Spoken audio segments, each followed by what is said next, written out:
1969, you yourself said, if knowing the consequences, they, meaning the consumers, choose to continue to smoke, they're entitled to do so. Is that right? Yes, I have not advocated that there be any total prohibition. You just want to prevent them from smoking cigarettes with tar above a certain level. I want to protect them as far as possible in that regard and from to educate themselves. From themselves, and yes. to educate them as to what will be the results. These consumers you protect choose to consume something you don't want them to consume, you'll make a law against it. Is that right?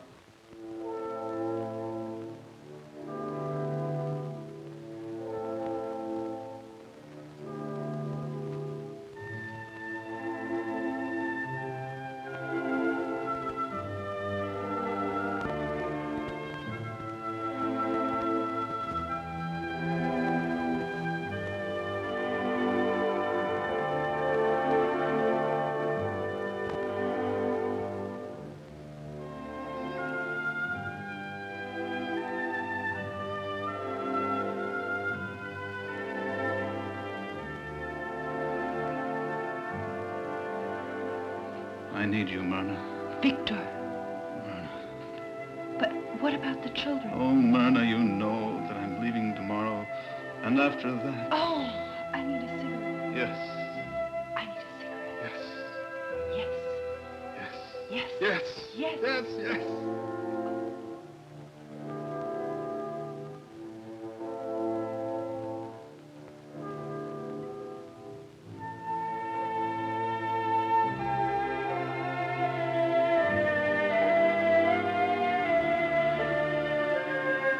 There is, in fact, no safe cigarette. Buy, longer, buy, beautiful, buy, smoother, buy,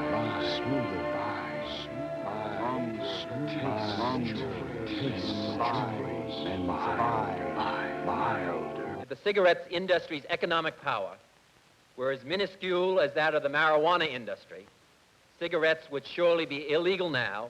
I didn't inhale. But then that's the time when everybody says, you know, you should. And you have to be cool to smoke cigarettes. And then you don't want to make a big fuss and then cough and make so like you've never done it before, so you don't inhale.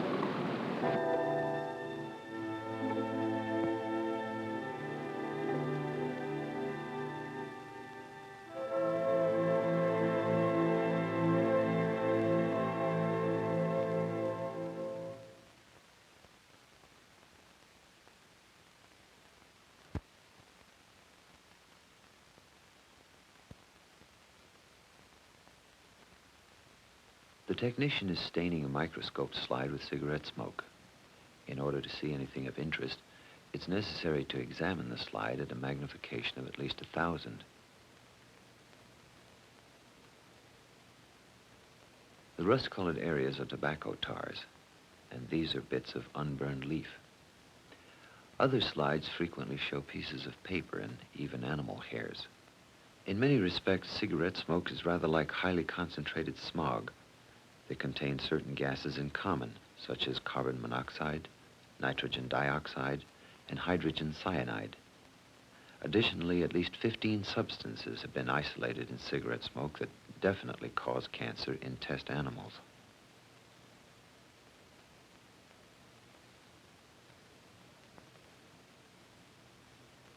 This is a microscopic section of a human lung. The little particles are being carried along in a river of mucus. These hair-like cells are called cilia. They vibrate rapidly and force the mucus to carry harmful particles out of the lungs. These rotating cells lie on top of some cilia. They will be a gauge of how fast the cilia move. When a small amount of cigarette smoke is dissolved in the mucus, the cilia begin slowing down. Cigarette smoke is gradually paralyzing the cilia. Once the cilia have been paralyzed, particles in the smoke can enter the lung tissue and bloodstream.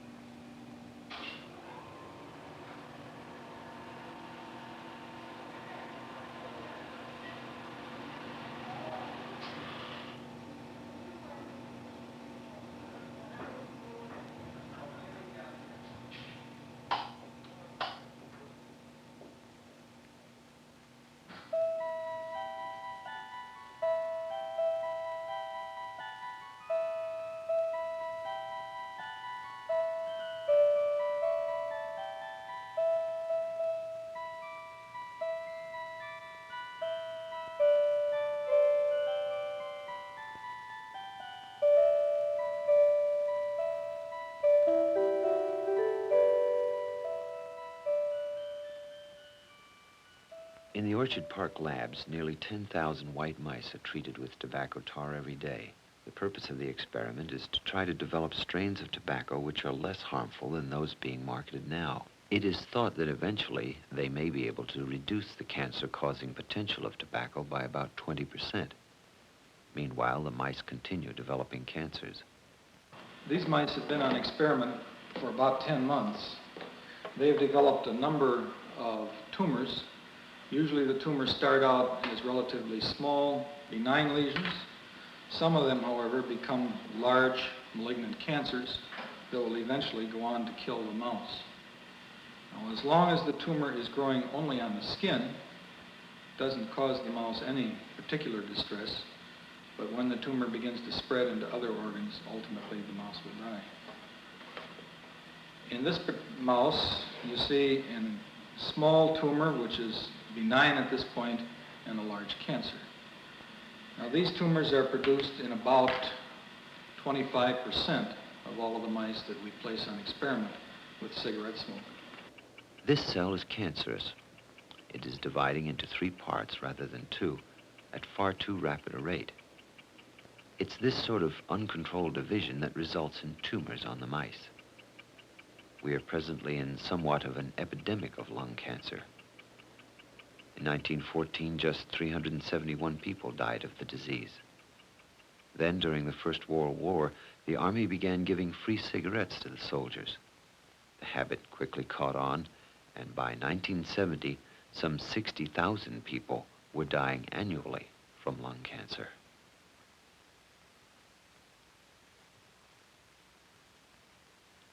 The nicotine in a cigarette has several immediate effects. Because it's a stimulant, it speeds up the heart.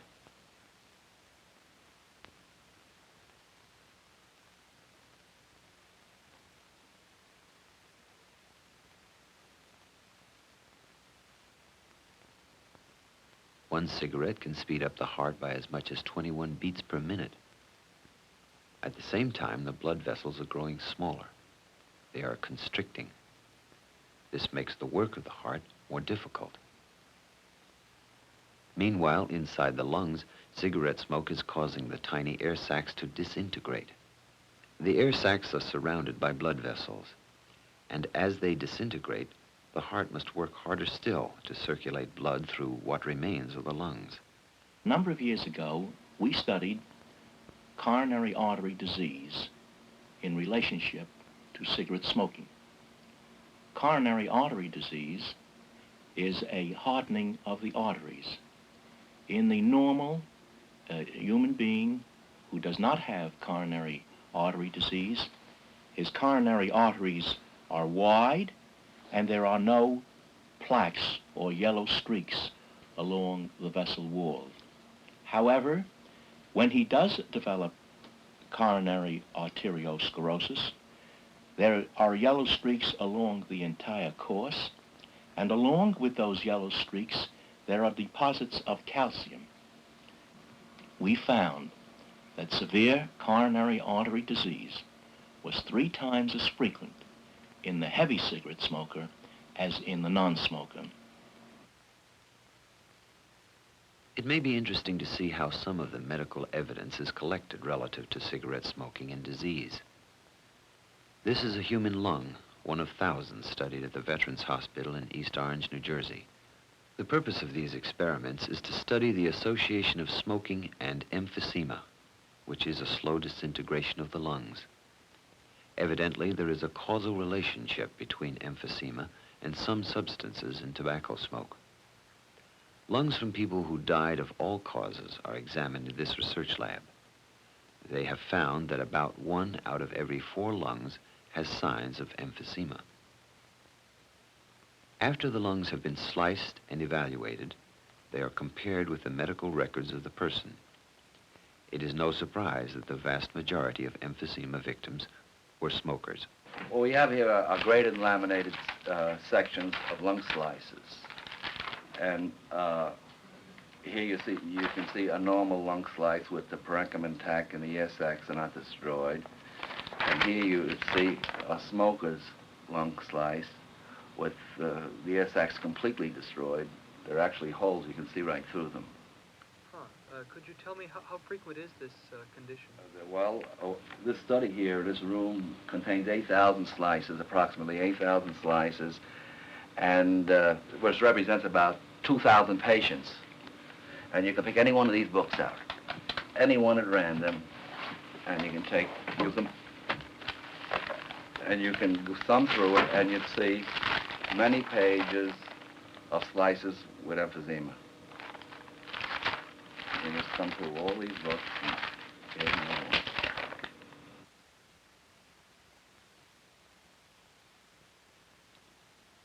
This is a typical clean lung. There are no signs of cigarette smoking or extended exposure to air pollution. Compare it with this lung. A few holes have appeared, and we see signs of bronchitis. Bronchitis often signals the beginning of emphysema. Statistically, the chances are that this person was a light smoker or had just recently begun smoking. The lungs of heavier smokers are riddled with holes. Emphysema can clearly be seen here. Well, with due respect, I was going to ask what the senator planned to do about high-tar cigarettes that come over the border, say, from Mexico, after he has carefully limited the production of such cigarettes in the United States. Are we going to have camel runners replacing the rum runners of the 1920s?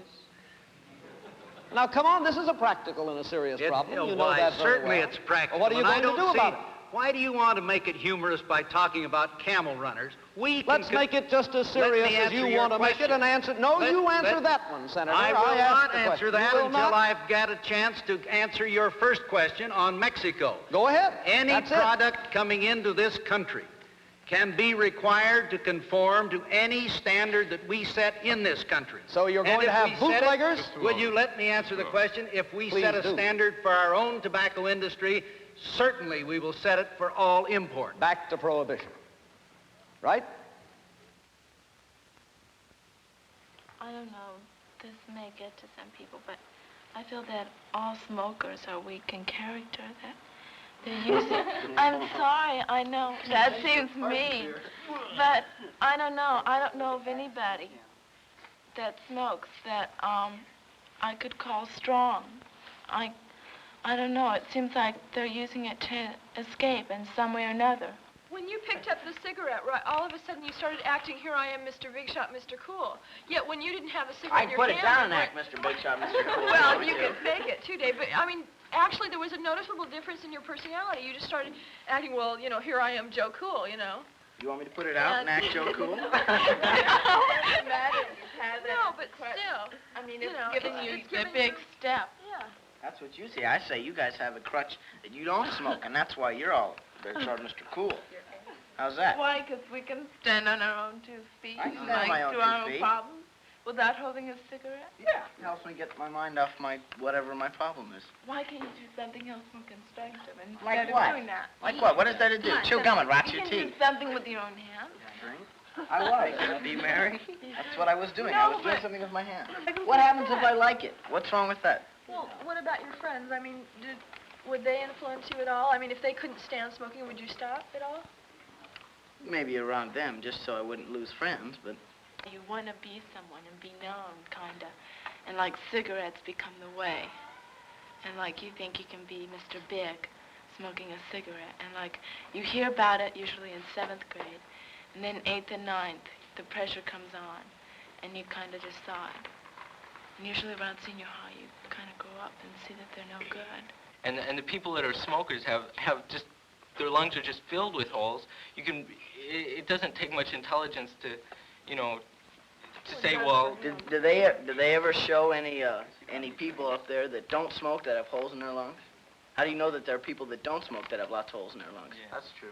Okay. This is the only film I've ever seen that really made me never want to smoke again.